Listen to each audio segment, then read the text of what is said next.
और इसी मुद्दे पर ज्यादा चर्चा करने के लिए हमारे साथ रायपुर से खास पैनल जुड़ा हुआ है। कांग्रेस प्रवक्ता हैं नितिन भंसाली जी। भंसाली जी, आपका स्वागत है। बीजेपी प्रवक्ता हैं अमित साहू जी। साहू जी, आपका स्वागत है। और वरिष्ठ पत्रकार हैं बाबूलाल शर्मा जी। शर्मा जी, आपका भी बहुत बहुत स्वागत है। तो जिस तरह से बीजेपी प्रवक्ता अमित साहू जी, बीजेपी का कोई भी अगर सर्वे आता है, वैश्विक सर्वे हो चाहे वो देश के स्तर पर सर्वे हो, प्रधानमंत्री मोदी को जब देश का नंबर 1 और पूरी दुनिया का नंबर 1 एक नेता बनाया जाता है, सबसे लोकप्रिय नेताओं की शुमार में जब आता है, तो आप बड़ा उसे बढ़ा चढ़ा कर देखते हैं। वहीं जब हंगर यानी कि जो अभी रिसेंटली ग्लोबल GHI यानी ग्लोबल हंगर इंडेक्स का जो रेशियो आया, जिसमें भारत पायदान से खिसक कर 107 पे आ गया, यानी कि श्रीलंका और पाकिस्तान से भी पीछे आ गया, उसको आपने नकार दिया कि यह सर्वे गलत है, भारत की छवि को धूमिल करने की कोशिश की जा रही है। अब जब छत्तीसगढ़ की अगर बात करें तो जहां पर जो सर्वे आया है, आपने पहले भी जितने भी सर्वे आए हैं वो भी नकार चुके हैं, तो जो सर्वे आपके पक्ष में हो वो एक्सेप्टेड, जो पक्ष आपके उसमें ना हो पक्ष में तो वो अनएक्सेप्टेड। ऐसा क्यों? देखिए, ऐसा बिल्कुल नहीं है। वाकई में हमारे छत्तीसगढ़ के माननीय मुख्यमंत्री भूपेश बघेल जी वाकई में नंबर 1 है। झूठ बोलने में नंबर 1 है, अपनी झूठी वाहवाही लूटने में नंबर 1 है, और तो और जो छत्तीसगढ़ में युवाओं से झूठ बोलने का उन्होंने काम किया है, महिलाओं से झूठ बोलने का काम किया है, धोखा देने का काम किया है नंबर 1 हमारे मुख्यमंत्री। हम तो स्वीकार कर रहे हैं, हम नकार थोड़ी रहे कि मुख्यमंत्री जी नंबर 1 नहीं है। बेशक नंबर 1 है छत्तीसगढ़ के मुख्यमंत्री जी। नहीं, मेरे सवाल का नंबर 1 और नंबर 2 का मैंने नहीं पूछा था आपसे। मैंने ये पूछा था जो सर्वे आते हैं उस पे ये 2 तरह का व्यवहार क्यों? देखिए, जो वास्तविकता हम देखते हैं, और ये इंसानी फितरत भी है कि जो वास्तव में वो देखता है वैसा वो रिएक्ट करता है। और हम आज जो छत्तीसगढ़ की स्थिति परिस्थितियों को देख रहे हैं तो उस पर रिएक्शन तो बनेगा ही ना। और जो हम वर्तमान में इस सरकार की कार्यकाल को देख रहे हैं, वो सरकार जो छत्तीसगढ़ वासियों के लिए जो कर रही है उसी को तो हम बताएंगे ना। ये तो बीजेपी का चश्मा शायद अलग है छत्तीसगढ़ के लोगों की अपेक्षा, क्योंकि जो मुख्यमंत्री जिस तरीके कोई भी तीज त्योहार हो, उससे पहले तो शायद मैं, हालांकि अन्य प्रदेश से हूं, मैं भी नहीं जानता था कि यहाँ पर इतने सारे त्योहार होते हैं, ये खाना पीना होता है। लेकिन जिस तरह से उन्होंने लोगों के बीच जाकर, और आज भी वो जा रहे हैं, इतना जमीनी स्तर का नेता होने के बावजूद भी, और आप ये अगर कह रहे हैं कि जनता खुश नहीं है, चाहे वो उपचुनाव हो, चाहे वो नगरीय निकाय के हो, चाहे वो किसी भी विधानसभा का उपचुनाव हो, हर बार आपको एक करारी शिकस्त झेलनी पड़ी, फिर भी आप वही चीज कह रहे हैं कि जनता नहीं, ऐसा नहीं, जनता में रोष है। जनता में रोष होता तो दिखता ना सर? नहीं दिखेगा, क्यों नहीं दिखेगा, और दिख रहा है। अब तक तो दिखा नहीं। से छत्तीसगढ़ की जनता आक्रोशित है, वो तो साफ नजर आ रहा है। हम तो देख रहे हैं, हमारे साथ लोग जुड़ रहे हैं। आज हमारे हर आंदोलन में बढ़ चढ़कर लोग हिस्सा ले रहे हैं। आज अनेक कर्मचारी संगठन भी लगातार धरने पर अपनी मांगों को मनवाने के लिए बैठा है। वो तो हर किसी की सरकार में, आपकी सरकार में भी बैठे थे, 2-3 4 संगठन बैठे रहते थे, तो उनकी मांगों को पूरा किया ना हमारी सरकार ने। आज तो इनकी सरकार ने भी तो किया ना सर। अभी दिवाली पे कितना अच्छा तोहफा दिया। अभी रिसेंटली उन्होंने फसलों के जितनी भी अरहर रहे उन सबके MSP में उन्हें जोड़ दिया। और क्या चाहिए बेसिकली? दिवाली पे भी किसानों की जितनी भी योजनाएं थी उनकी किस्त डाली, उनकी दिवाली अच्छे से मन सके। पता नहीं, शायद नजरिया आपका कोई दूसरा होगा, आपका मापने का तरीका कुछ अलग होगा। ठीक है ना, उनके ठीक है भंसाली, नजरिया तो साफ है, सीधा देखने का भी। ठीक, भंसाली जी, जिस तरह से ये एजेंसियां निकाल रही हैं, क्या मैं नहीं कह रहा हूं, मैं उन्हीं के अनपेक्ष कह रहा हूं, जिस तरह से विपक्ष आरोप लगा रही है, क्या पैसे वैसे देके मतलब होता है, या फिर आपकी पहुंच इतनी ऊपर तक है कि कोई भी सर्वे हो, चाहे वो कितना भी ऊपर का सर्वे हो, कोई भी एजेंसी करे, आप उसमें अपने आप को कुछ ना कुछ खास और स्पेशल दिखाई देता है? देखिए, आप तो इस सर्वे एजेंसी को ही पैसे लेकर रिपोर्ट देगी ऐसा साबित करने पे शायद उसी प्रकार की आप बातें कर रहे हैं। ऐसा होता नहीं है। नहीं, मैं नहीं कह रहा हूं, बिल्कुल नहीं होता, मुझे ऐसा लगता है। मैं ये भंसाली जी, ये मैं बिल्कुल IANS जो है, ये सी वोटर ट्रैकर जिस तरीके से बात को मॉडिफाइड कर रहा है, मेरा तंज उसी में प्रकार से है कि नहीं, भाई तो विपक्ष एजेंसियां- कहे ना, आप बस। मत कहिए, मैं नहीं, विपक्ष मैं का ये नहीं जवाब कह दे रहा रहा हूं, हूं। विपक्ष नहीं, कह रहा है ये। मैं उस बात को उसी तंज में कह रहा हूं, आप समझ नहीं रहे हैं। ठीक है, आप फिर अपनी बात कंप्लीट करिए।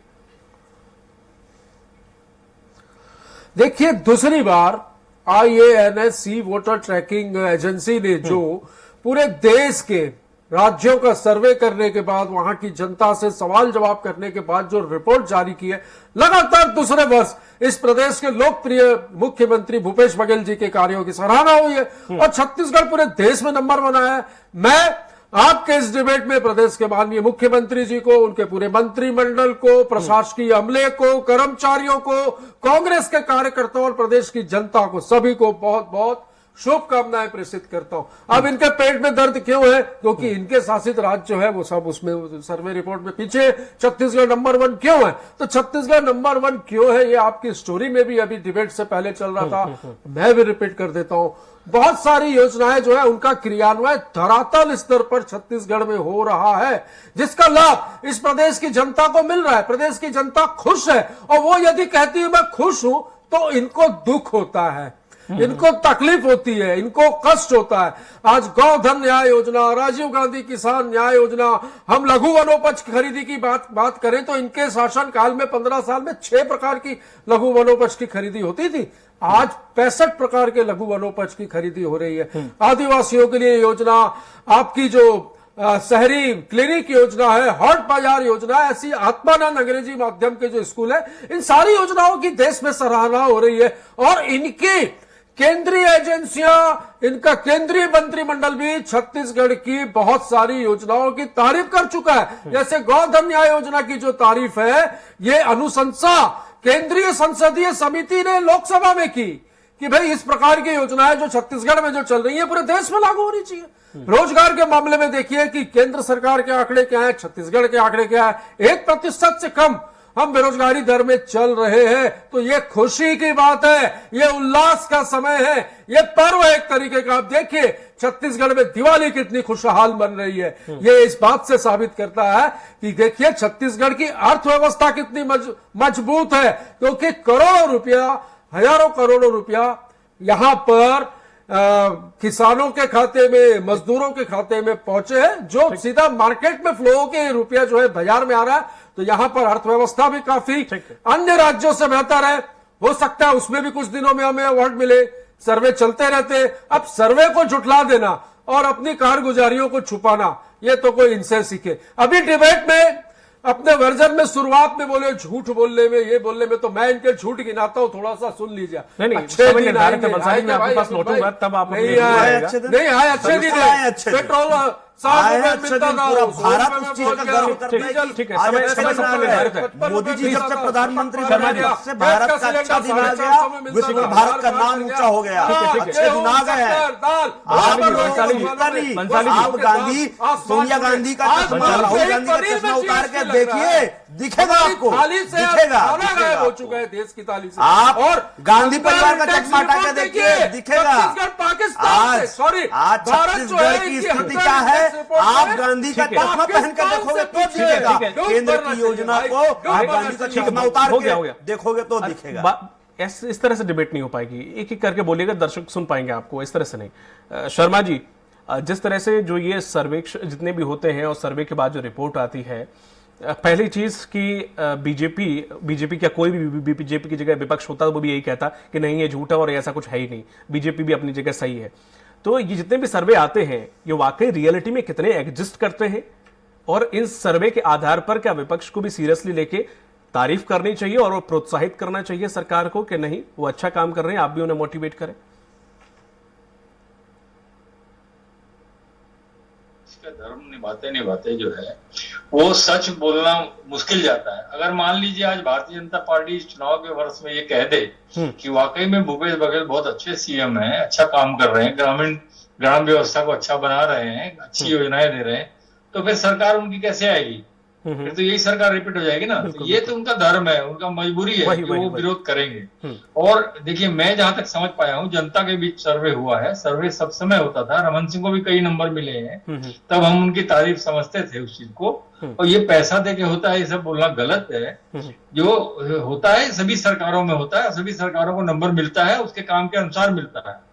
इस सरकार का मैंने जो समझ में आया जनता ने क्यों पसंद किया है वो मैं आपको बताता हूँ कि भूपेश बघेल मूलतः किसान है, खुद किसानी करते हैं, खुद खेत में हल जोतने वाले व्यक्ति हैं, वो जमीन की स्थिति को जानते हैं, छत्तीसगढ़ के मर्म को समझा है उन्होंने।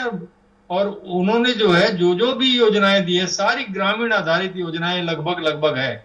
जैसे रमन सिंह के दौर में इंफ्रास्ट्रक्चर, सड़क, बिल्डिंग, पुल पुलिया खूब बनी और बहुत अच्छा काम हुआ, इसमें कोई शक नहीं। वैसे ही भूपेश बघेल ने ग्रामीण अर्थव्यवस्था की रीढ़ की हड्डी मान करके उसको मजबूत करने का प्रयास जो है उसके लिए योजनाएं बनाई, जिसमें गोधन न्याय योजना, गोठान, नरवा गरवा, घुरा भर, अब कितने गिनाएंगे।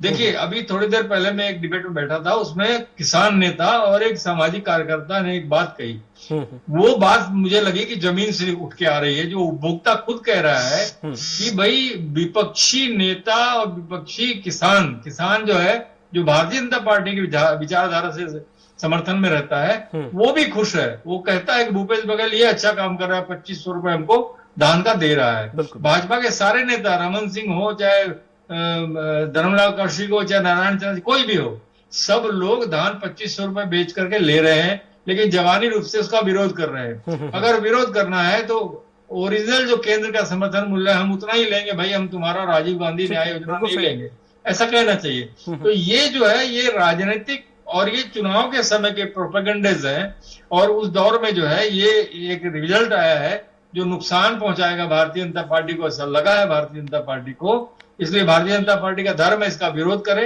लेकिन जो है सर्वे तो सर्वे होता है। जो रमन सिंह के समय भी नंबर 1 मिलता था, हम उसको भी कहते थे, आज इनको नंबर 1 मिला, तो निश्चित रूप से मैं व्यक्तिगत रूप से जहां तक जानता हूं भूपेश बघेल को, वो व्यवहारिक व्यक्ति बिल्कुल सही कहा। लेकिन शर्मा जी, जिस तरह से सर्वे का जो काम जो एजेंसियां करती हैं, हालांकि ये बात तो मैं उस तात्पर्य में कही थी कि पैसे देखिए या पहुंच है, ये अलग चीज थी, तंज था जिस तरह से, लेकिन क्या किसी एजेंसी से या एजेंसी कोई भी क्या कभी ऐसा कुछ कर सकती है कि गलत आंकड़े दिखाए या किसी प्रेशर के तहत काम करे? कुछ ऐसे कभी भी हो सकता है या हुआ है कभी?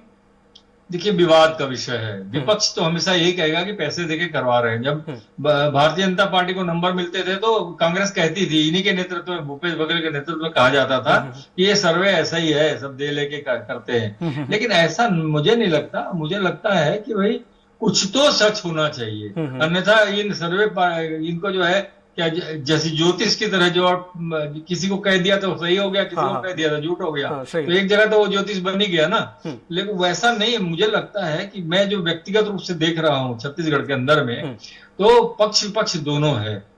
जो इनकी योजनाएं हैं वो अगर जमीन स्तर तक उतर रही होंगी तो इससे बेहतर कोई योजना नहीं, और उसको समर्थन कांग्रेस को मिलेगा। अगर ये योजनाएं जमीन स्तर पर नहीं उतरी है, उसमें गड़बड़ियां हो रही हैं या अधिकारी गड़बड़ कर रहा है, इम्प्लीमेंटेशन एजेंसी गलत कर रही है, तो कांग्रेस को नुकसान भी हो सकता है, बिल्कुल साफ बात। और एक नई बात है कि इनके जितने भी नए जो एमएलए बने हैं वो 5 साल के अंदर में जनता का लीडर नहीं बन पाए, ये एक कमी है, जनता का लीडर नहीं बन पाए। तो उनको जैसे विकास उपाध्याय आज लीडर बन गए हैं, उस तरह लीडर बनना पड़ेगा, तब जो है एक मजबूती यहाँ पर आएगी और ये सर्वे का महत्व मिलेगा, इसका फायदा मिलेगा। ठीक है साहू जी, जिस तरह से अगर ठीक है आपकी बात, आप जो विरोध कर रहे हैं आप अपनी जगह सही है, लेकिन अगर ये अंदर खाने या फिर वाकई अगर ये सर्वे रियल में एग्जिस्ट करते हैं तो जाहिर है कि आपके लिए बहुत समस्या खड़ी हो सकती है, शायद इस पर वर्क करना चाहिए। और दूसरी चीज जिस तरह से है कि हाल ही में लगातार संगठन में बदलाव, हाल ही में भी अभी देखने को मिला, लगातार जिला अध्यक्ष बदले गए, तो इस तरह से बार बार बदलाव करने से ये छटपटाहट जो दिख रही है, तो वाकई ये ऐसा बीजेपी में चल रहा है, क्योंकि आने वाला समय बीजेपी के लिए काफी छत्तीसगढ़ में मुश्किल होने वाला है। देखिए संगठन में बदलाव तो हमारी एक प्रक्रिया नहीं, पर इतनी जल्दी और हमारे संगठन में तो हर समय आप देखो कार्यकाल पूरा होने के बाद तो बदलना ही पड़ता है, ये तो संगठन की प्रक्रिया ही है, ये तो रहता ही है संगठन के अंदर में। और दूसरी बात रही बात जो पैसे देकर जो सर्वे कराना, ये तो कुल मिला के वही दर्शाता है। कुछ दिन पहले हमने ये भी देखा था कि बेरोजगारी दर 1% आ गई है, मगर अगर किसी 65 आवेदन के लिए, 65 पद के लिए अगर लाखों आवेदन आए तो वो कहां से इस बेरोजगारी दर का सच आता है उसमें? ठीक भाई है, ये तो संदेह के दायरे में है ना। ठीक है। भाई ये 5-5 लाख हमने नौकरियां दी, ये कहकर पोस्टर लगाकर वाहवाही लूटते हैं मुख्यमंत्री जी, नहीं तो- मगर जब विधानसभा में जवाब देने का समय आता है तब वो आपत्ति पेश है नहीं कर मुकेश पाते। भंसाली तो जी, ये आपकी बारी कहीं है ना तो कहीं मैं आपके पास आऊंगा झूठ के पुलिंदे पर सरकार ये चल रही है। आपत्ति है। गोधन योजना, नहीं, तो- गोधन योजना आज पूरे छत्तीसगढ़ के कोने कोने में सड़कों पर उतर के देख लीजिए अरे किस इनके प्रकार युवा मोर्चा के से लोग भी गौ खबर माता देते हैं। सड़कों पर बैठी है, बंसाली, दुर्घटना में एक मिनट, घायल एक हो मिनट, रही एक है, मिनट। मगर ये सिर्फ झूठी वाहवाही लूटने के लिए ये कांग्रेसी बिजली बिल आतुर है। पर जनमानस की हानि हो रही है उससे, मगर ये नरवा गरवा गुड़वा बारी बस इसी में ही कांग्रेस नहीं, बात गुजर गई संगवारी। आने वाला साल जो है बंसाली चुनाव जी, का साल है, बंसाली वो जी, बताएगा। बंसाली मैं आपके पास आ रहा हूँ, मैं आपके पास आ रहा हूँ बंसाली जी। कैसे धान समय कम है इसलिए साहू जी, 2500 बेरोजगारी रुपए दर ले रहे सरकारी नौकरी में नौकरी मिलना नहीं होता है। जैसे कि आपने कहा कि इतनी नौकरियां तो मिली नहीं, वो तो कई पैमाने होते हैं। लोगों के पास पैसा पहुंच रहा है उन्हें, चाहे वो मनरेगा के तहत उन्हें इनका पहलू काम मिल एक रहा हो ही है। या और किसी माध्यम से मिल रहा हो, तो बेरोजगारी दर तो उससे जुड़ेंगे ना सर। हम तो यहां पर जो आंकड़े बेरोजगार के हैं, पंजीकृत बेरोजगार जो रोजगार कार्यालय में पंजीकृत हैं, उनकी बात हम कर रहे हैं ना। रोजगार कार्यालय पे आ गए। उनका मैं क्या, चाहता था ये कह रहे हैं कि हमने 2018 नौकरियां दी, लाखों नौकरियां दी। कहां है वो? 40 हमारे लाख नेता ने लोगों को विधानसभा में प्रश्न किया कि किस विभाग में, किस समय जिले कम, में समय कम किन है। किन युवाओं को नौकरी दी, स्पष्टीकरण दे। वहां पर ये जवाब नहीं दे पाते। बंसाली जी, झूठा वाहवाही लूटने का काम ही है कांग्रेसियों का। ये झूठ की सरकार है, झूठे लोगों की सरकार है और झूठ के सरदार है भूपेश बघेल। ये झूठों के सरदार की सरकार ज्यादा दिन नहीं चलने वाली, ज्यादा दिन नहीं चलने वाली। ये सरकार गिरने वाली 2023 में। ठीक है साहू जी। लोगों को रोजगार देंगे। बंसाली जी, अब आप बात करिए। झूठे लोग हैं, झूठे झूठी लोगों सरकार, ने ये जनता दूध जो है दही ऐसे घी पर झूठ के GST सरकार को लगा गिरा दिया। भाई, देगी, खत्म कर देगी थाली से सरकार को। भोजन भाजपा की गायब सरकार हो पर रहा है। विश्वास गरीबों जताएगी। को देखना गरीबी रेखा के 2023 का नीचे चुनाव रहने नजदीक है। वालों को बंसाली अमित जी, जी, आप भी यही है, हम भी यही है, देख लेंगे कौन अमित जी, जीतता है। आपका समय कंप्लीट हो गया बंसाली जी। जी जी जी बताइए। झूठे ये समय कम है मैं फिर से उसी पे आऊंगा। झूठ पे आ गई ना बात। पूरे कांग्रेस नहीं, ये पूरे झूठे हैं। इनके अरे मुख्यमंत्री, मैं तो पूछता झूठे हूँ, इनके मंत्री, अच्छे दिन आ झूठे गए इनके क्या? कार्यकर्ता। अच्छे दिन आ गए, क्या हुआ? वो अच्छे काला दिन तो दल पूरे लौटे कांग्रेसियों थे। के आया हैं, क्या? लूट करते हैं कांग्रेसी, दो शराब दिन में दुकान से महंगाई वसूली कम करते हैं करेंगे। कांग्रेसी, हुई क्या? अधिकारियों को हुई? धमकाते हैं बताइए ना कांग्रेसी, मुझे। अवैध क्या दुकान बोला था? ठीक है, ठीक है। मेरा लास्ट अंतिम सवाल बाबूलाल जी से। अच्छे दिन अरे भाई, किया दिया है क्या? में। ठीक है, ठीक है। एक जिले में बाबूलाल जी। एक कांग्रेसी बाबूलाल जी, सिर्फ धन अर्जित करके सर, उगाही सर, करके अपनी जीवन यापन एक कर मिनट, रहा है। सवाल पूछ बेचने लीजिए वाले भाई। हैं तो ये एक बात कांग्रेसियों सही को है। ट्रेनिंग दी जाती आज है देश उगाही की करने बहुमूल्य की। संपदाओं का एक मिनट, एक सरकार मिनट। का काम किया, सर, सरकार सर, ने सरदार है जानते हैं मुख्यमंत्री बड़ी जगह भूपेश पर। बघेल। ठीक है बाबूलाल शर्मा जी, एक लास्ट सवाल, अंतिम सवाल कम शब्दों में दीजिएगा कि जिस तरह से ये सर्वे लगातार जो आ रहे हैं सरकार के फेवर में और नहीं भी है, तब भी सरकार जो काम कर रही है, बीजेपी के पास क्या अभी जिस तरह संगठन में बदलाव या मुद्दों की कमी, कई बातें सामने निकल कर आती हैं, बीजेपी के लिए आने वाला समय कितना मुश्किलात भरा हो सकता है? देखिए, बीजेपी ने 3 साल जो है विरोध करने में कमी कर दी और इस 2 सालों में कम से कम अब बहुत तेजी से वो विरोध कर रही है और बहुत अच्छे तरीके से सामने आ रही है। ठीक है। मैं हर बार डिबेट में बैठ के कहता था कि ये पुरंदेश्वरी देवी जब आई थी तो रमन सिंह को लगा था कि किनारे कर रहे हैं, लेकिन मैं तब भी कहता था कि रमन सिंह के बगैर इनकी नैया पार नहीं लगने वाली।